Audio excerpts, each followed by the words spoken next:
마음과 멍에라는 제목으로 하나님 말씀을 증거하도록 하겠습니다. 마음과 멍에라는 제목으로 하나님 말씀을 증거하도록 하겠습니다. 오늘은 제가 고린도후서 강의하는데 12번째 시간이거든요. 어제까지 우리 토요일 새벽 기도까지 고린도후서 6장 1절에서 11절에 있는 말씀, 10절에 있는 말씀을 우리가 살펴봤습니다. 여러분들 제가 카톡을 통해서 말씀 보내드리는데 여러분 보고 계십니까? 여러분 꼭 보셔야 됩니다. 계속해서 쭉 보셔야지만이 오늘 말씀이 무슨 내용인지를 여러분들이 이해할 수가 있습니다. 대충 어제 내용이 어떤 내용이냐면은 어제 내용이 그런 내용이었습니다. 예수님께서 우리에게 구속의 은혜를 주셨는데 세 가지의 구원의 선물을 주셨다라고 했습니다. 자, 첫 번째가 뭐죠? 세 가지의 구원의 선물 주는데 첫 번째가 뭡니까? 사죄, 죄 사함이죠. 그리고 두 번째는 뭡니까? 칭의, 의롭다 하심입니다. 세 번째가 뭐죠? 화친입니다. 하나님과 우리 관계가 원수의 관계에서 화친, 화목한 관계로 바뀌었다. 그래서 여러분 사죄, 칭의, 화친 이 세 가지는 예수님께서 십자가에 못 박혀 죽으심으로 우리에게 주신 세 가지 구원의 선물입니다. 아시겠죠? 그 얘기를 하면서 사도 바울 선생이 뭐라고 얘기했냐면 그 구속의 은혜도 중요하지만 너희가 그 은혜를 헛되이 여기지 말라. 그런 얘기 하잖아요. 은혜를 헛되이 여기지 말라는 말이 무슨 말이냐면 예수님의 이 세 가지 구원의 선물을 너희가 항상 기억하고 살아라 라는 이야기도 되지만 그 이야기보다 하나 더 나가서 어떤 뜻이 있다고 했습니까? 바로 우리가 앞으로 하나님으로부터 무엇을 상속을 받을 사람이라고 그랬습니까? 하나님의 기업을 상속받을 자다. 아멘이시죠? 그러니까 네가 구원받았다는 그 사실만 가지고 살아가는 것이 아니라 어떤 생각도 하라는 거예요. 앞으로 우리가 주님에게로 가면 주님께서 우리에게 큰 기업을 상속해 주신다는 거예요. 이러한 상속자란 사실을 항상 기억하며 살아가는 사람, 바로 그러한 사람을 두고 어떤 사람이냐? 하나님의 은혜를 헛되이 여기며 살아가는 사람이 아니다 라고 제가 말씀을 드렸습니다. 그러한 하나님, 우리가 하나님이 주시는 그 기업의 상속자라고 생각하면 여러분 생각해 보세요. 우리 아버지가 돌아가시면 나한테 1,000만 불을 준대요. 1,000만 불을. 그럼 여러분 가슴이 뿌듯할까요? 뿌듯하지 않을까요? 솔직한 심정으로 여러분. 가슴이 뿌듯해요? 안 뿌듯해요? 뿌듯하지요. 우리 아버지 가시면 그거 다 내 건데 뿌듯하지요. 그런 마음이라는 거예요. 내가 주님에게로 가면 주님이 나에게 주시는 상급이 있다는 거예요. 상속할 그 무엇이 있다는 거예요. 근데 주님께서 그걸 우리에게 주신다 안 주신다? 주신다. 그러니까 여러분 내가 이 세상에 살면서 좀 못 먹고 살고 좀 가슴 아픈 일 당하면서 살고 힘들게 살면은 나중에 주님께서 내게 주실 그 상속 그 기업을 생각하면은 가슴이 뿌듯해요? 안 뿌듯해요? 뿌듯하다는 거예요. 그러니까 내가 이 세상에 동남풍아 불어라 서북풍이 불어라 온갖 잡것들아 다 불어도 나는 어떻게 해요? 내 갈 길 간다는 거예요. 예수 향기 날리며 할렐루야 아멘 하면서 살아간다는 거예요. 아멘이시죠? 내가 그런 하나님의 진리의 말씀을 가지고 있느냐 안 가지고 있느냐는 하늘과 땅 차이라는 거예요. 그것 안 가지고 있으면 내 인생은 왜 이렇고 나는 왜 이렇게 짜부러지면서 살아갈고 나는 왜 남들처럼 그래 행복하지가 않을고 나는 왜 이래 못 먹고 못 살고 맨날 그렇게 원망하면서 살아간다는 거예요. 하지만 내가 하나님께서 내게 주신 구속의 은혜가 있고 내가 앞으로 받을 상속이 있기 때문에 그거 생각하면 내가 살아가고 있는 이 현장과 현실과 이 자리가 감사가 나와요? 원망이 먼저 나올까요? 감사가 나올 수밖에 없다. 그게 바로 하나님의 은혜를 헛되이 여기며 살아가는 행동들이 아니다라는. 아멘이시죠? 그러니까 여러분 주님이 주신 그 은혜를 헛되이 여기며 살아가는 사람이 되면 안 돼요. 내가 예수 믿는 사람이고 앞으로 하나님의 받을 그 기업의 상속자이고 우리 아버지가 그거 주신다잖아요. 그걸 믿고 살아가면 내가 지금 있는 현실이 좀 어렵고 힘들더라도 그 문제가 돼요? 문제가 안 돼요? 하나도 문제가 안 된다는 거예요. 아멘이시죠? 그 얘기를 어제 말씀에 했다는 거예요. 그러니까 여러분 어제 말씀 들으신 분들 유튜브 보신 분들은 그렇게 얘기했지라고 하는데 전혀 안 보신 분들은 자가 무슨 얘기하나 막 이렇게 막 헷갈릴 수 있다는 거예요. 그러니까 자가 무슨 얘기하나 이러면 안 돼요. 그런 말씀이 있었지라고 기억이 나야 된다는 거예요. 아시겠죠? 그 내용이 나오고 오늘 그 내용에 이어서 계속해서 사도 바울 선생이 이 고린도 교회의 사람들한테 뭔가를 이야기하는 내용이 또 나온다는 거예요. 그 내용을 우리가 같이 한번 어떻게 해보자? 살펴보자. 그런 내용입니다.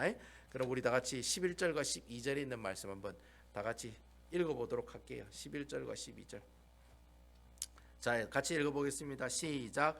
고린도인들이여, 너희를 향하여 우리의 입이 열리고 우리 마음이 넓어졌으니. 12절. 너희가 우리 안에 좁아진 것이 아니라 오직 너희 심정에서 좁아진 것이라. 자, 여러분 오늘 말씀에 보면 고린도인들이여라는 단어가 나옵니다. 이 사실 이 고린도 전후서를 살펴보면 고린도인들이여라고 사용한 단어가 여기가 처음입니다. 그리고 마지막이에요. 왜 사도 바울 선생이 갑자기 뭐 고린도인들이여라고 얘기할 필요는 없잖아요. 그냥 사랑하는 내 아들아, 사랑하는 성도들이여, 사랑하는 형제여, 그래 얘기하면 되잖아요. 이제까지 그래 얘기했거든요. 근데 갑자기 고린도인들이여라고 얘기하고 있다는 거예요. 예전에 제가 설교할 때 고린도 사람들이 원체 타락하고 원체 성적으로 음란한 사람들이었기 때문에 주위에 있는 사람들이 고린도 사람들을 뭐라고 욕했다고 했습니까? 에이 고린도 같은 사람아. 제가 뭐 지나가는 오집사님한테 에이 고린도 같은 사람아 이래 얘기하면 그거 욕이라고 했어요, 칭찬이라고 했어요? 욕이라고 했습니다. 그러니까 에이 음란한 사람아, 에이 부패한 사람아, 에이 타락한 사람아, 에이 변태 같은 사람아, 뭐 이래 나쁜 그 얘기가 그 당시 사람들이 에이 고린도 같은 사람아 라는 그 욕이었단 말이에요. 근데 지금 그러면 지금 사도 바울 선생이 고린도 교회 사람들한테 지금 욕하고 있는 건가? 욕하는 거예요? 아니면 그냥 부르는 거예요? 예, 부르는 겁니다. 이 말씀 가지고 이상하다. 옛날에 고린도인들이요 하면 욕이라고 우리가 배웠는데 여기서 말하는 것은 에이 고린도 같은 사람아 욕이 아니라 뭐냐면은 아버지가 아들을 부르듯이 어떻게 해요? 지금 그 이름을 부르는 거예요. 여러분 그 자식을 부를 때 자네 이름을 불러요? 아니면 야이 죽일 놈은 삐삐삐삐야 뭐 이래 불러요? 야이 호로 삐삐 뭐 이래 나가요? 그래 나가요? 그래 안 부르잖아요. 뭐 그런 분도 계시겠지만 자식을 부를 때 그래 안 부르잖아요. 은태가, 은총아, 은파야 그래 부르잖아요. 예? 그래요 안 그래요? 그래 부르잖아요. 왜 그래 부릅니까? 사랑하니까 부르는 거예요. 사랑하니까. 사랑하는 사람들에게 뭘 불러요? 이름을 부른다는 거예요. 뭐뭐뭐뭐 씨, 전명진 씨, 물 좀 갖다 주세요. 이러면 부부가 싸운 거예요? 아니면 부부가 안 싸운 거예요? 부부가 싸운 거지요. 그때부터 오선여 씨 밥 해주세요. 이러면은 오집사님이 우리 오집사님하고 싸운 거예요? 아니면 냉전 중이에요? 아니면 친한 거예요? 냉전 중인 거죠. 사랑하는 사람이면 그 달린 배가 고파요. 이러면 자기 배가 고프는 게 제가 밥 해드릴게요. 이래 나오지. 누구 씨 밥 주세요. 이러면은 둘이 사이가 안 좋은 거죠. 그 마찬가지인 거예요. 사도 바울 선생이 고린도 사람들한테 그 고린도 교회 사람들 너무 사랑하니까. 아멘이시죠? 제가 여러분 아이고 장로님 이래 부르면은 서로 뭐 이래 좋아하는 거 좀 뭐 관계가 좀 좋지만은 갑자기 말이죠. 원황호 씨 이런 데가 부르면은 이거 뭐 두 분이 뭐 싸웠나 그렇다 생각할 거 아니에요. 이게 마찬가지인 거예요. 사랑하니까 고린도 교회 사람들에게 고린도인들이여라고 이렇게 부르고 있다라고 하는 겁니다. 그러니까 너무나도 고린도 교회 사람을 이 사도 바울 선생은 너무 사랑하는 것 같아요. 너무 사랑하니까 직접 이렇게 어떻게 해요? 이름을 불러가면서도 그 사람의 그 사랑하고 있다. 내가 네 관심 가지고 있다. 내가 네를 위해 기도하고 있다. 여러분 내가 기도하는 사람 만나면 좋아요 안 좋아요? 좋아요. 내가 집사님 위해서 권사님 위해서 기도하고 만나면 좋아요. 몸은 괜찮으십니까? 내가 이렇게 기도하고 있는데 잘 살고 있습니까? 그렇다는 거예요. 근데 관심이 없으면 어떻게 해요? 별로 관심이 없는 사람 만나면 어떻게 해요? 그냥 안녕하세요 하고 그냥 휙 지나가지. 안 그렇습니까 여러분? 근데 여러분 사도 바울 선생은 고린도 교회 사람들을 너무나도 끔찍하게 너무나도 사랑하고 관심도 많고 사랑이 많으니까 어떻게 해요? 편지를 2번이나 보내죠. 편지 2번이나 안 보내지. 몇 번 보내요? 4번이나 보내죠. 4번이나. 여러분 고린도 교회에 4번이나 편지 보낸 교회가 고린도 교회밖에 없습니다. 다른 교회는 그냥 한 번이면 끝나요. 근데 고린도 교회는 4번이나 편지를 보내고 또 심지어는 한 번 또 방문도 해요. 방문도 했다가 왕따 당해가지고 사람들한테 요거도 먹고 다시 오고 그래가지고 편지 쓴 게 눈물의 서신이잖아요. 그래가 눈물의 서신 보냈더니 또 이렇게 사람들이 회개하고 변했다 얘기하니까 또 감사해서 보낸 편지가 고린도 후서 지금 우리가 읽고 있는 이 서신이라는 거예요. 그러니까 사도 바울 선생이 얼마나 사랑했으면 그 문제가 맞는 그 고린도 교회 사람들에게 4번이나 편지를 썼겠습니까? 그러니까 그 사랑하는 표현을 이 한 단어에 다 담고 있는 거예요. 고린도인들이여 이 단어 안에 내가 네 진짜 사랑한다. 니캉 내캉 같이 밥 먹고 싶다. 정말 니하고 참 나는 좋은 시간 보내고 싶다. 정말 같이 있고 싶다. 사랑한다. 고맙다. 그 표현들이 이 고린도인들이여라고 하는 단어 안에 다 포함이 되고 있어요, 없어요? 다 포함이 되고 있다는 얘기입니다. 그런 얘기가 나오고 있는 거예요. 그러면서 뒤에 뭐라고 얘기합니까? 너희를 향하여 우리 입이 열리고 우리 마음이 넓어졌다. 그렇게 이야기를 하고 있다는 거예요. 여러분, 너희를 향한 우리 입이 열려 있고 우리 마음이 넓어져 있다. 여러분, 이 말이 무슨 말이냐면 사도 바울 선생이 고린도 교회가 아무리 문제가 많고, 여러분 자식이 문제가 많고 맨날 사고치고 다니고, 그래도 누구예요? 그래도 내 자식이잖아요. 그 사고치고 못난 일 막 그래 하고 다녀도 그래도 내가 낳은 자녀잖아요.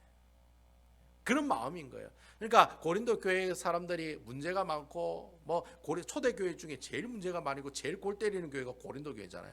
그럼에도 불구하고 사도 바울 선생은 내 입이 열리고 내 마음이 넓어졌다. 이 말이 무슨 말이에요? 네가 그런 죄를 다 지어도 내가 다 이해한다는 거예요. 내가 다 이해한다. 그러니까 여러분, 자식이 잘못을 해도 다 이해해요. 누구의 마음입니까? 누구의 마음이에요? 예? 누구의 마음이에요? 부모의 마음이지요. 자기 자녀가 뭐 이렇게 살고 저렇게 살고 뭐 사고 치고 다니고 막 사람들하고 치고받고 싸워도 어떻게 해요? 내가 네 마음 이해한다. 내가 너 그래도 니는 내 자녀니까 그래도 내가 함께하기를 원한다. 사랑한다. 이런 마음을 가지고 있는 사람은 누굽니까? 부모가 그런 마음을 가지고 있죠. 그러니까 지금 사도 바울 선생은 우리 마음이 넓어졌다 이 말은 그들이 아무리 오해를 하고 그들이 아무리 사도 바울 선생을 비판하고, 여러분 고린도 교회 사람들을 얼마나 못했습니까? 사도 바울 선생이 얼마나 많이 미워했습니까? 뭐 교회 방문 한다고 했다가 해요, 안 해요? 못 하잖아요. 그렇게 못했다고 또 막 배신자라고 막 얘기를 하고, 어떻게 사도가 막 말 한마디 하고 어떻게 말 한마디 하고 어떻게 거짓말 할 수가 있냐고, 그런 식으로 사도 바울 선생을 매도하고, 심지어는 사람이 안 맞는다는 것까지 가지고도 시비를 걸었잖아요. 왜 다른 사람들은 다른 사도들은 대접받고 사례비 받고 하는데 왜 니는 안 받냐고, 너 혹시 헌금 삑당 치는 거 아니냐고, 그렇게 오해를 하고 사도 바울 선생을 비판하고, 또 심지어는 추천서 가지고 왜 안 다니냐고 그래 막 시비를 걸잖아요. 여러분, 고린도 교회를 사도 바울 선생이 개척했는데 추천서가 필요해요, 안 필요해요? 예? 필요해요, 안 필요해요? 안 필요하죠. 내가 이 교회 개척했는데 무슨 추천서가 필요가 있어요? 그런데 추천서 왜 안 가지고 다니냐고 시비 걸죠. 또 왜 사도는 그래 고난을 많이 받느냐고 그래 시비를 걸죠. 아니 예수 믿으면 복 받는다는데 왜 목사님은 맨날 예수님 믿는데도 계속 불행하고 계속 사고가 터지고 왜 계속 아프고 왜 그래요? 지금 그렇게 시비를 걸잖아요. 고린도 사람들이 그렇게 그 시비를 거는데도 불구하고 사도 바울 선생은 그렇게 말하는 거예요. 내가 니 다 이해한다. 너희들이 그래 오해하고 나를 비판하는 것은 내가 잘못돼서 그런 게 아니라 너희들이 마음이 어떻기 때문에, 너희들의 심정이 좁아 있기 때문에, 너희들이 가지고 있는 그 마음을 오픈하지 않았기 때문에 너희가 그래 오해를 하는 것이지, 근본적으로 내가 잘못해서 너희들이 오해하고 나를 비판하는 것은 아니다. 그러면서 이제 13절에 보면 뭐라고 얘기합니까? 사도 바울 선생이 13절이, 우리 13절에 있는 말씀 한번 다 같이 볼까요? 너희는 믿지 않는 13절에 뭐라고 얘기합니까? 내가 자녀에게 말하듯 하노니 보답하는 것으로 너희도 마음을 어떻게 하라? 넓히라. 그러니까 지금 사도 바울 선생이 고린도 사람들에게 자녀에게 이야기하듯이 이야기하고 있다는 거예요. 그래서 여러분 고린도 교회 사람들이 문제가 많이 있을 때, 야 이놈 자식아 너는 그렇게 하면 하나님께 벌 받는다, 심판 받는다, 니 그렇게 하면 감옥 간다, 니 그러면 하나님한테 벌 받는다, 그런 이야기 했습니까? 아니면 그 사람들을 계속해서 격려하고 위로하는 말을 했습니까? 어떻게 했습니까, 여러분? 그렇게 정죄하고 너 그렇게 하면 죄 지으면 감옥 간다고 그렇게 그 사람들이 죄를 지적하는 그런 모습들이 있었어요? 아니잖아요. 그렇게 죄 짓고 고난받고 넘어지는 그 고린도 교회 사람들 보고 이 사도 바울 선생이 그 고린도 교회 사람들이 뭐라고 얘기합니까? 단지 그 사람 뭐와 같다라고 얘기합니까? 고린도 교회 사람들이 그렇게 계속 못나게 죄 짓고 있는 그 모습을 보면서 정죄하고 책망하고 그렇게 하면 시벌하겠습니다, 그렇게 하면 안 됩니다 라고 이야기하지 않고 뭐라고 이야기합니까? 고린도 교회 사람들을 어린아이 같다라고 이야기하잖아요. 여러분 기억나세요? 믿음이 어리기 때문에 그렇다는 거예요. 그 사람이 믿음이 어리기 때문에 그런 것이지 근본적으로 그 사람이 뭐 나쁘거나 뭐 완전 죄악 가운데 거하는 사람은 아니라고 그래 표현을 하잖아요. 사도 바울 선생은 자꾸 그래 표현하는 거예요. 고린도 교회 사람들은 사도 바울 선생은 비판하고 오해하는 모습이 있어도 사도 바울 선생은 어떤 마음을 가지고, 넓은 마음을 가지고 그 자식을 대하듯이, 아버지의 마음을 가지고 자식을 대하듯이 그 고린도 교회 사람들을 대하는 모습들을 우리에게 보여주고 있다는. 그러면서 사도 바울 선생이 고린도 교회 사람들에게 뭐라고 얘기합니까? 너희도 마음을 어떻게 하라? 뭐라 되어 있습니까? 저를 보지 마시고 너희도 마음을 넓혀라. 마음을 넓혀라 말이 무슨 말입니까? 너희도 하나님 아버지의 마음을 가지라는 거예요. 아멘입니까? 하나님 아버지의 마음을 가지라는 거예요. 여러분 왜 사도 바울 선생이 이런 얘기합니까? 여러분 원래 사도 바울 선생은 예수 믿는 사람들을 잡아서 죽이는 사람이었다는 거예요. 대제사장이 예수 믿는 사람을 잡아 죽일 수 있는 권한을 누구에게 줬어요? 사울에게 줬어요. 사도 바울 선생에게 줬어요. 대제사장이 직접 야 네가 잡아가지고 네가 죽여도 돼. 그 권한을 누구에게 줬습니까? 사도 바울 선생에게 줬다는 거예요. 사도 바울 선생이 그 권한을 들고 다메섹에 예수 믿는 사람 잡아서 죽이러 가는 도중에 누굴 만나요? 예수 그리스도를 만난다는 거예요. 그 예수 그리스도를 만나서 누구의 마음을 알게 되는 거예요? 예수님의 마음을 알게 되는 거예요. 예수님의 마음을 알게 되니까 사람이 확 변하는 거예요. 바로 그 마음을 너희들도 어떻게 해요? 알았으면 좋겠다는 거예요. 그래서 너희 마음을 넓혀라. 이 말이 무슨 말이냐면 내가 만났던 그 하나님 아버지의 그 마음을 너희들도 어떻게 해라? 너희들도 그 하나님의 아버지의 마음들을 깨달았으면 좋겠다는 거예요. 내가 다메섹 도상에서 예수님을 만난 것처럼 너희들도 나를 통해서 내가 너희를 넓은 마음으로 너희들을 대하는 것처럼 아버지의 마음을 가지고 대하는 것처럼 너희도 그 마음을 알아서 너희들 또한 누구의 마음을 가지라? 예수 그리스도의 마음을 가지라고 하는 거예요. 바로 그 얘기를 지금 이 말씀을 통해 우리에게 하고 있다는 거예요. 내가 예수 그리스도의 마음을 가지게 되면 그 사람은 어떻게 변합니까? 내가 살아가는 모든 삶의 기준이 누구의 기준이 되는 거예요? 하나님 아버지의 기준이 되는 거예요. 여러분 이 아버지의 마음이 어디에 다 잘 나와 있습니까? 여러분 아버지의 마음이 어디에 다 있습니까? 예? 어디에 다 있습니까 여러분? 성경 말씀에 다 있는 거예요. 그래서 제가 여러분들에게 매일 성경 말씀 보라는 이유가 뭐냐? 하나님 아버지의 마음이 성경 말씀 안에 다 담겨져 있으니까 주의 말씀을 읽어야지, 묵상해야지, 배워야지 내가 아버지의 말씀을 알 수가 있죠. 안 그렇습니까 여러분? 성경 구절 하나도 보지도 않으면서 매일 성경도 안 보면서 어떻게 하나님 아버지의 마음을 알 수가 있겠어요? 그래서 여러분 하나님 아버지의 마음을 가지란 말이 무슨 말이에요? 하나님의 말씀 가운데 있는 그 주님을 어떻게 해라? 만나라는 거예요. 그럼 내가 살아갈 때 뭐가 기준이 되겠습니까? 하나님 말씀이 기준이 되겠죠. 아멘이시죠? 내가 어떤 사람들하고 얘기하고 어떤 사람들을 비판하고 그 사람을 판단하고 그 사람을 결단을 내릴 때 무엇을 가지고 결단을 내리겠습니까? 하나님의 말씀을 기준으로 결단을 내린다는, 바로 그러한 사람을 두고 하나님 아버지의 마음을 가지고 있는 사람이다. 하나님 아버지의 마음을 넓혀 가지고 있는 사람이라고 우리가 이야기한다라고 하는 거예요. 저는 우리 배단위교회 성도 여러분들이 어떤 사람을 판단하거나 어떤 사람을 어떤 일들 가운데 결단을 할 때 저는 여러분들이 하나님 아버지의 마음이 여러분들의 삶의 기준이 되고 결단의 기준이 되고 사람을 판단하는 기준이 되기를 주님의 이름으로 축원을 드립니다. 내 생각엔 이렇습니다. 여러분 교회 안에서 그게 제일 무서운 얘기예요. 목사님 제가 30년 동안 살아왔는데 제 생각은 이게 맞습니다. 이게 제일 무서운 말이에요. 여러분 내 생각이 아니라 in my opinion이 아니라 누구의 opinion이에요? 하나님 아버지의 opinion이어야 된다는 거예요. 내가 주의 말씀을 보니 주께서 이런 기준을 우리에게 주셨습니다.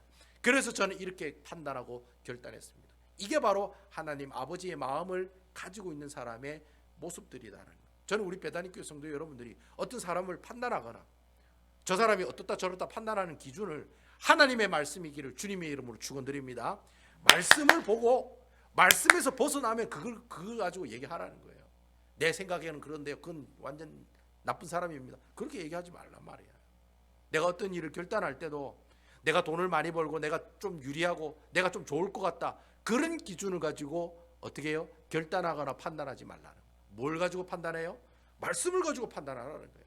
말씀을 가지고 결단하라는 거예요. 아니 목사님 제가 이 가게 팔아야 됩니까 말아야 됩니까? 하나님한테 물어보세요. 하나님의 말씀이 얘기하실 거라고.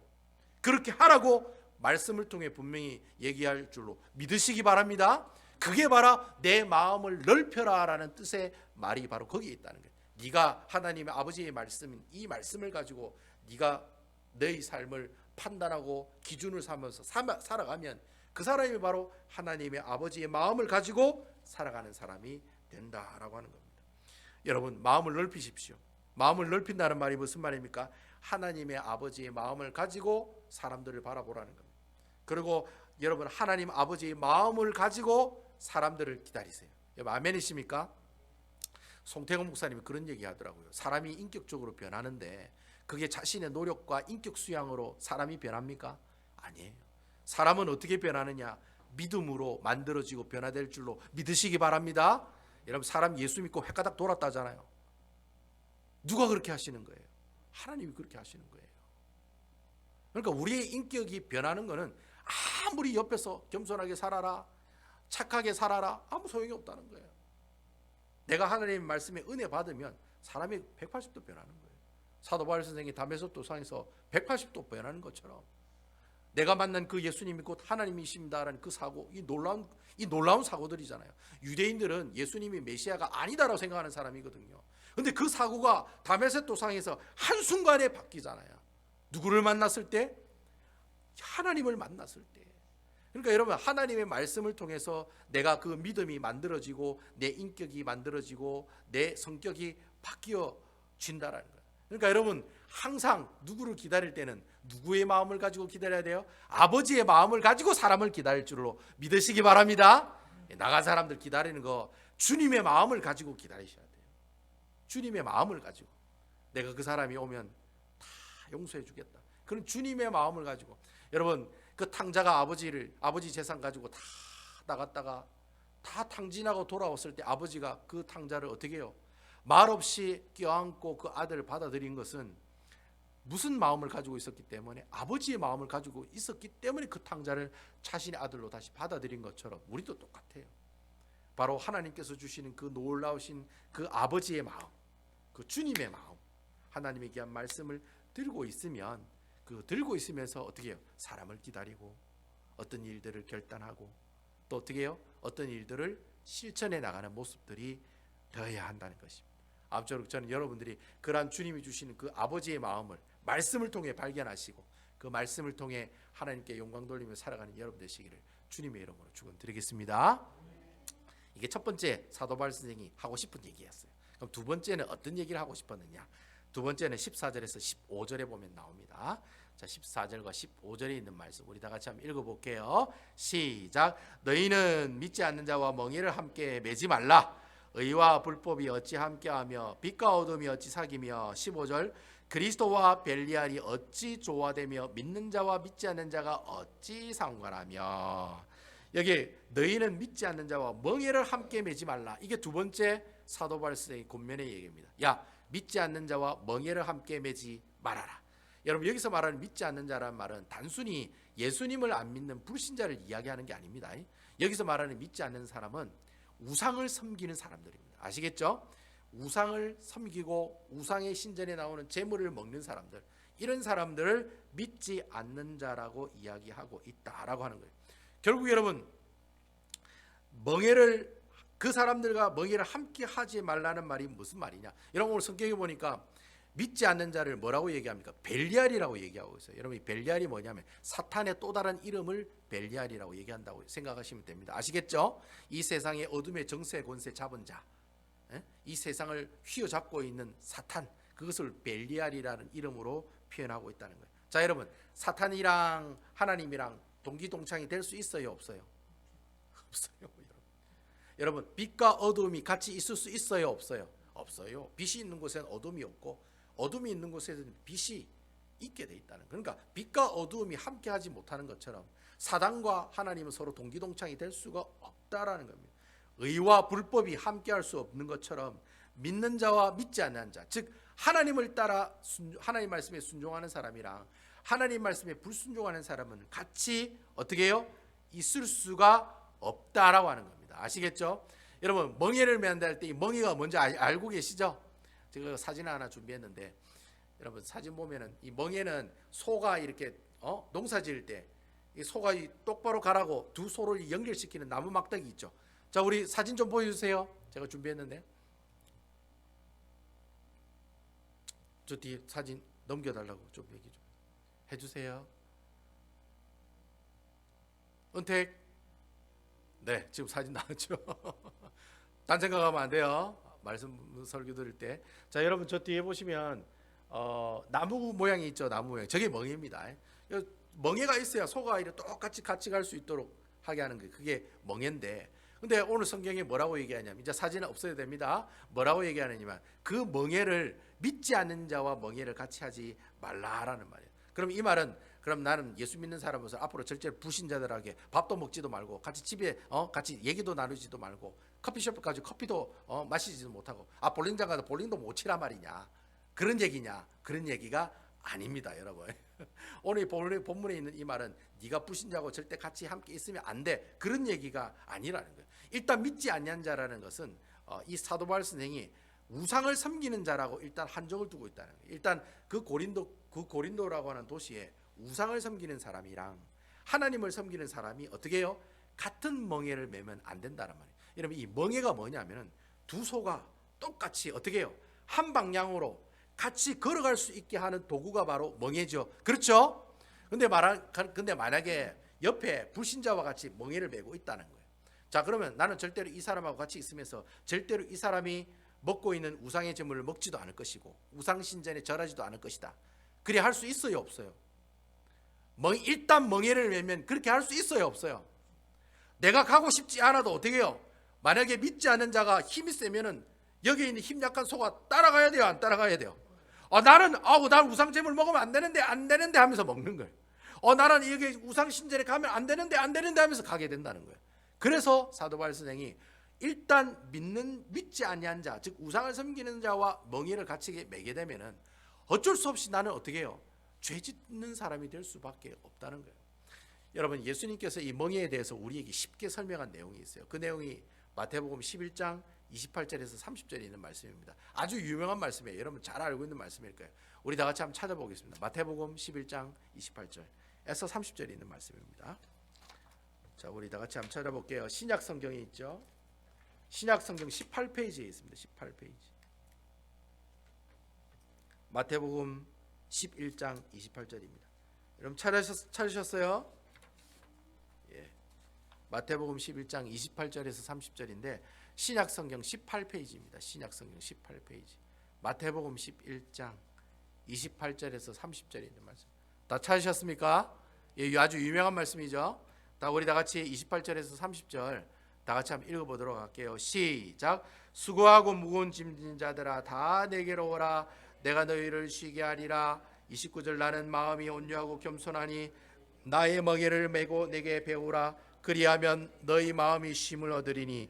30절 이는 내 멍에는 쉽고 내 짐은 가벼움이라 하시니라. 자, 여러분 오늘 그 마태복음에 보면 지금 내가 멍에를 메고 있는데 누구랑 멍에를 메고 있다고 얘기하고 있습니까? 예수님이랑 같이 멍에를 메고 있다는 거예요. 자, 여러분 저를 한번 보세요. 내가 예수님이랑 같이 멍에를 메고 있어요. 이 멍에를 예수님과 같이 메고 있어요. 자, 그러면 여러분 예수님과 멍에를 맸다는 말은 예수님이랑 같은 길을 간다는 말이에요, 다른 길을 간다는 말이에요? 같은 길을 간다는 말이에요. 여러분 아멘이시죠? 내가 힘들고 어려울 때 바로 옆에 누가 계신다는 거예요? 예수님이 계신다는 거예요. 그러니까 여러분 예수님이 가시는 그 길을 나도 가니까 그 길이 쉬운 길이겠어요? 어려운 길이겠어요? 어렵지만 쉬운 길이 될 수 있다. 왜냐하면 전지전능하신 하나님의 아들이 옆에 나와 함께 멍에를 메고 있기 때문에 내가 주님 저 잠시 죄 짓고 오겠습니다, 안녕히 계십시오 하고 이래 막 도망가려고 그러면 멍에가 딱 잡고 있으니까, 예수님이 딱 잡고 있으니까 내가 죄 짓는 길로 가겠어요, 안 가겠어요? 못 간다는 거예요. 딱 어디로 가요? 주님 가시는 그 길만 같이 가게 된다는 거예요. 여러분 아멘이시지요? 그러니까 예수님의 멍에를 메라는 거예요. 믿지 않는 자와 멍에를 메지 말고 예수님과 함께 멍에를 메라는 거예요. 그러면 내가 어떻게 해요? 힘이 빠지고 힘이 없고 고통스러워도 옆에 내 멍에로 예수님께서 옆에 같이 계시니까 어떻게 해요? 어쩔 수 없이 뚜벅뚜벅 예수님과 함께 동행하며 예수님과 함께 걸어가는 그러한 삶을 살아가고 있다는 거예요. 그래서 예수님께서 뭐라고 얘기하는 거예요? 수고하고 무거운 짐진 자들아 다 내게로 오라. 내가 같이 그 멍에를 메고 갈 테니까 어떻게 해요? 나와 같이 걸어가자는 거예요. 나와 같이 동행하자는 거예요. 나와 함께 그 길을 걸어가자는 거예요. 그러면 그 길을 내가 어렵고 힘들어도 걸어갈 수 있는 거예요, 없는 거예요? 걸어갈 수 있다는 거예요. 예수님과 함께 멍에를 메고 있기 때문에 그래 갈 수 있다라고 하는 겁니다. 제가 왜 여러분들에게 예수님께서 주신 이 멍에를 같이 메고 가는 것이 중요하다고 말씀드리냐면, 여러분 고린도라고 하는 도시가 무슨 도시입니까? 음란의 도시요, 우상의 도시잖아요. 여러분 그래요 안 그래요? 여러분 얼마나 우상이 많았으면 고린도의 시장에 파는 고기들이 다 어디에서 나온 고기들이라고 했습니까? 예? 우상 신전에서, 이방 신전에서 제사 드리고 난 다음에 나온 그 고기가 얼마나 많았으면 그 고기가 고린도 시장에 팔고 있다고 했어요, 안 팔고 있다고? 그러니까 고린도 시장에 파는 모든 고기의 99.9%가 다 어디에서 나온 고기들이에요? 우상을 섬기고 나온 고기들이라는, 그만큼 우상을 많이 섬겼다는 거예요. 고린도 사람들이 엄청나게 많이 섬겼다는 거예요. 자, 그러면 여러분 그렇게 우상을 섬겼다가 나온 그 고기들이 너무 시장에 많으니까 고린도 교회 사람들이 질문한 거예요. 사도바울 선생님, 사도바울 선생님, 우리가 우상 제물을 먹어서는 안 되는데, 근데 그 고린도 시장에 파는 모든 고기들이 다 우상 가운데 나오는 그 고기들인데, 그럼 우리가 그 고기를 사 먹어야 됩니까? 안 사 먹어야 됩니까? 그렇게 질문을 했단 말이에요. 그 질문을 했을 때 사도바울 선생님이 뭐라고 얘기했냐면, 일단 네가 직접 이방 신전에 가서 우상 제물을 먹는 것은 하라 하지 마라. 절대로 그런 일은 하지 말아라.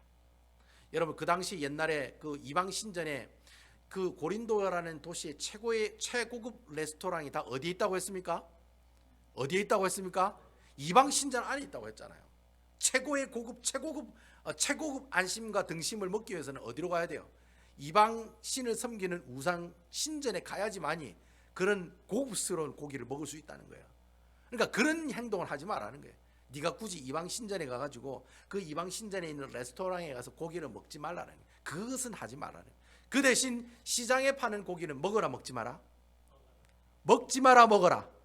먹으라고 얘기했다는 거예요. 그러면서 뭐라고 조건을 달았냐면, 그 대신 만약에 내가 시장에 파는 고기를 사 먹을 때 장사를 하는 사람이 이 고기 우상신전에 바쳤다 나온 고기인데요 하면은 그 고기는 먹어야 돼요, 안 먹어야 돼요? 절대 먹어서는 안 된다라고 얘기해요. 아무 말도 안 하고 그 고기 팔면 사와가지고 그 고기 먹을 수는 있다고 해요. 하지만 만약에 그 파는 사람이 이거 우상신전에 바친 고기거든요 라고 얘기하면, 내가 예수 믿는 사람에서 그 고기를 사 먹어야 돼요, 안 사 먹어요? 절대 사 먹어서는 안 된다는 거예요. 이 얘기를 하면서 사도 바울 선생님이 무슨 얘기를 했냐면은, 그때 고린도전서 14장에 보면 네가 신앙생활을 할 때 그 신앙생활하는 모든 기준이 무엇을 가지고 기준을 세워야 된다는 거예요. 사람에게 덕을 세우느냐 안 세우느냐라는 기준을 가지고 신앙생활을 하라고 이야기하고 있다는 거예요. 여러분 덕을 세운다는 말이 무슨 말이에요? 덕을 세운다는 말은 내가 어떤 땅 위에 기초를 세운다라는 뜻이 덕을 세운다는 얘기예요. 그러니까 여러분 이 말이 무슨 말이냐면, 예수 믿는 사람이 불신자들과 같이 살아요, 안 살아요? 같이 살아요. 여러분 주위에 보면 샬롯에 예수 믿는 사람이 많아요, 안 믿는 사람들이 많아요? 안 믿는 사람들이 많아요. 여러분 친구들 중에 안 믿는 사람 있어요, 없어요? 다 안 믿는 사람들이 많아요. 그러면 그 사람들, 난 예수 믿는 사람이니까 나 오늘부터 너희들하고 놀 수 없거든, 꺼져, 이렇게 하면서 그 사람들하고 절교하고 그 사람들하고 안 살고 예수 믿는 사람만 도란도란 모여서 살아라. 사도 바울 선생님이 그런 식으로 얘기하고 있느냐? 그런 식으로 얘기하고 있지 않다는 거예요. 우리가 불신자들과 함께 살아가야 될 기준이 있다는 거예요. 무슨 기준이 있느냐? 과연 내가 한 말과 생각과 행동 때문에 그 사람에게 덕을 세울 수 있을까? 아니면 내가 스스로 덕을 세우는 일일까 아닐까를 그 기준을 가지고 어떻게 해요? 내가 행동하고 말하고 생각하는 모습들이 있어야 된다는 거예요. 다른 예를 들어서 여러분, 예수 믿는 사람들은 주일날에 일해야 돼요, 안 해야 돼요?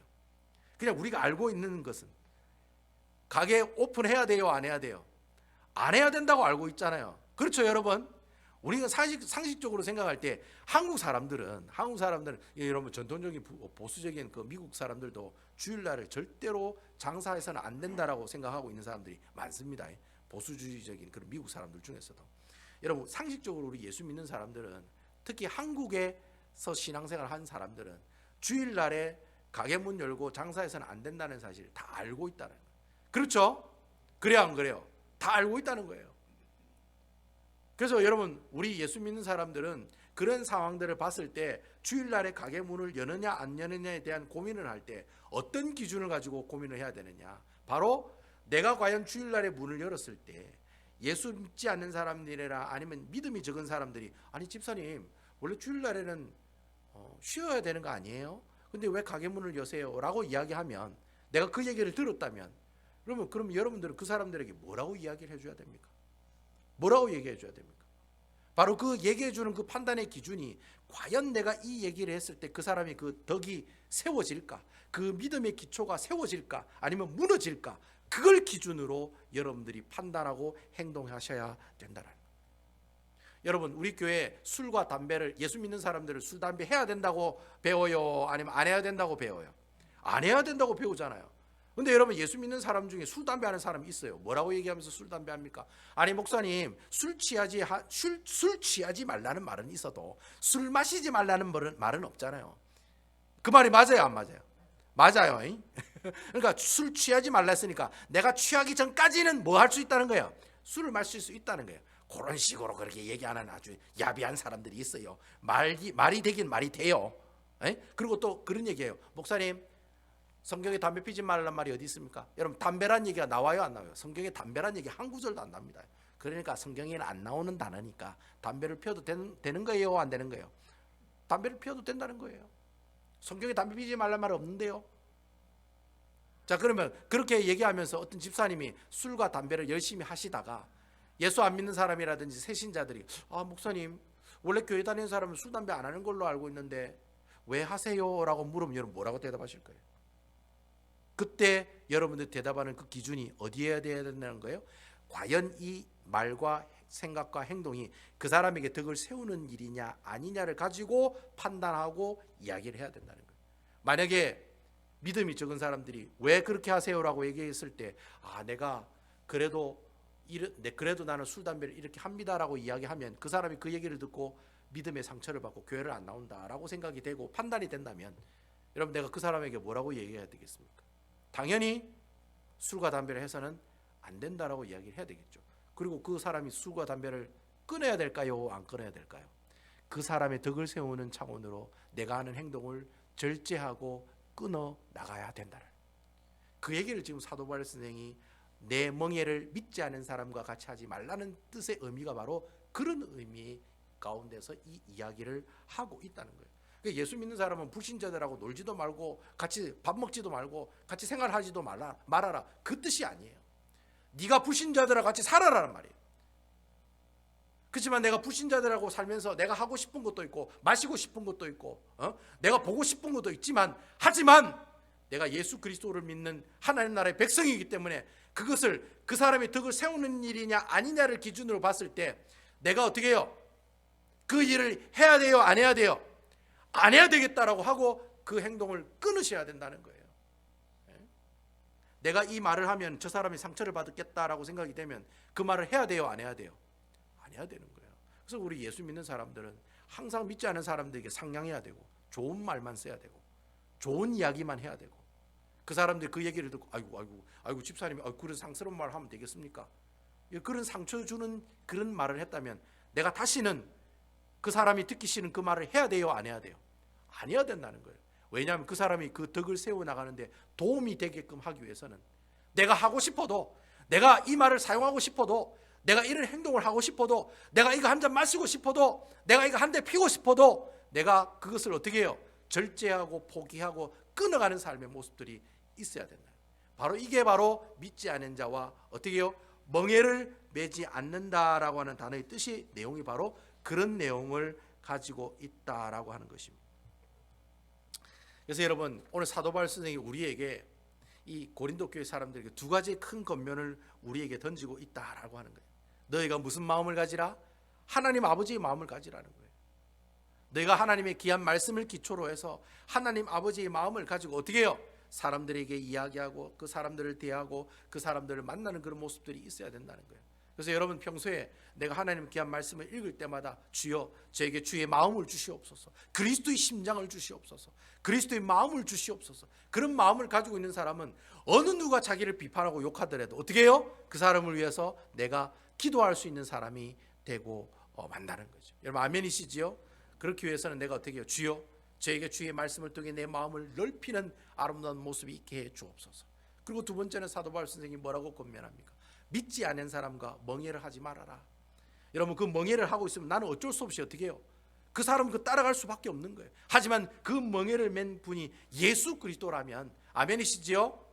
그럼 내가 어떻게 해요? 주님이 걸어가시는 그 길을 꿋꿋하게 걸어갈 수 있는데, 내가 불신자들과 신앙생활할 때 그 모든 기준은 어디에 두어야 된다는 거예요? 물론 하나님의 말씀이 그 기준이 되어야 되지만 또한 또 무엇이 기준이 되어야 되느냐면, 내가 과연 그 사람의 믿음의 기초를 무너뜨리고 있는지, 무너뜨리지 않고 있는지를 생각하면서, 만약에 무너뜨리는 일이라고 생각된다면 여러분 어떻게 해야 돼요? 그걸 과감하게, 내가 좀 손해가 나도 어떻게 해요? 과감하게 포기해 나간다는 거예요. 바로 그러한 삶을 살아가는 그 사람을 두고 우리가 믿지 않은 자와 멍에를 같이 하지 않는다라고 이야기한다라고 하는 것입니다. 저는 여러분들이 한 주간을 이 말씀을 가지고 묵상하면서 살아갈 때 그런 생각을 했으면 좋겠어요. 주님, 제가 어떤 사람을 만나고 어떤 사람과 대화를 나눌 때 어떤 마음이 항상 내 마음에 있게 해주옵소서. 아버지와 같은 하나님의 마음이 내 마음속에 있게 해 주시옵소서. 그리고 혹여나 하나님, 내가 어떠한 믿음이 약한 사람들과 대화를 나눌 때 혹여나 내가 그 사람이 나에게 믿음의 그 덕을 세운다는 기준으로 봤을 때 만약에 그것이 하나님께서 기뻐하시는 일이 아니요, 또한 그 사람의 믿음을 어떻게 해요? 파괴하고 그 사람의 기초를 내가 무너뜨리는 일을 행동을 하고 있다고 생각이 되면은, 주여 이것을 버릴 수 있는 믿음을 주십시오. 버릴 수 있는 믿음을 주십시오. 그렇게 간절하게 기도하면서 살아가시는 아름다운 우리 베다니 교회 성도 여러분들 다 되시기를 주님의 이름으로 축원을 드리겠습니다. 달라스에 가면은 도넛을 하는 한인들이 굉장히 많아요. 여러분 도넛 장사하시는 분이 보통 몇 시부터 일 시작하는지 아세요? 저녁 11시부터 시작을 해요. 그러니까 밤새도록 일해가지고 다음날 11시까지 딱 일을 해요. 그래서 여러분 도넛 가게는 12시 되면 다 문을 닫습니다. 도넛은 아침 장사예요. 아침 장사. 그 아침 그 장사를 하기 위해서 언제 도넛을 만드는 거예요? 저녁부터 시작해서 밤새도록 도넛을 만드는 거예요. 근데 여러분, 도넛 장사하는 분들 중에 주의를 지키는 사람들이 있어요. 그럼 그 사람은 며칠을 일을 안 하는 겁니까? 이틀을 안 하는 거예요. 이틀을. 토요일 장사도 깨고 주일 장사도 깨는 거예요. 근데 그렇게 하시는 분들이 계세요. 근데 그렇게 하는 사람들 보고 주일날 도넛 가게 오픈하는 사람들이 욕을 해요. 왜 그래 장사하냐고. 왜 그래 돈 못 버는 짓을 하냐고. 그래가 먹고 살겠냐고. 다 욕해요. 그럼에도 불구하고 주의를 지키기 위해서. 그럼 토요일 저녁부터 장사를 안 해야 되잖아요. 토요일 저녁부터 어떻게 해요? 일을 안 해야 되잖아요. 온전히 쉬어야 되잖아요. 토요일 전체를 다 쉬는 거예요. 그리고 주일날에도 전체를 쉬고. 그러니까 이틀을 장사를 안 하는 거예요. 그런 것들을 포기하면서까지도 주의를 지키시는 분들이 계시더라는 거예요. 참 그분들은 무엇을 가지고 그렇게 판단을 내렸겠습니까? 내가 과연 이런 행동을 통해서 믿지 않은 사람들이나 믿는 사람들에게 덕을 세울까 안 세울까를 생각한 거예요. 아, 이게 덕을 세우는 일이 아니구나. 그러면 어떻게 해요? 내가 손해보더라도 과감하게 내가 돈을 버는 그 시간들을 포기하는 거예요. 하나님께서 이 사람 기뻐하실까요? 아니면 기뻐하지 않으실까요? 기뻐하신다. 여러분, 그렇게 살아가는 사람들 치고 제가 못 사는 분들 못 봤어요. 그 자녀들이 다 하나님으로부터 복받는 모습들 다 보게 되더라고요. 그러니까 여러분, 일이라는 게 그렇더라고요. 이민해서 일이라는 게 그렇더라고요. 주일날에 장사하는 게 중요해요. 예? 저도 주일날에 일해봤어요. 주일날에 일 안 하면 솔직히 장사가 안 돼요. 돈을 못 벌어요. 그럼에도 불구하고 그 시간을 포기하고 주의 전에 나와서 예배드리는 사람들이 있다는 거예요. 하나님께서 그 사람 기뻐하실까요? 기뻐하지 않을까요? 기뻐하신다는 거예요. 내가 지금 손해보는 것 같아도 다 어떻게 손해보는 게 아니에요. 손해보는 장사가 아니에요. 여러분 기억하세요. 우리 주님은 우리 주님 얼마나 산수를 잘하시는 분들이에요. 얼마나 산수를 잘하는 분인데 내가 손해보는 것 같지요? 아니에요. 다 나중에는 어떻게 해요? 배로 갚아주시는 분이 우리 주님이세요.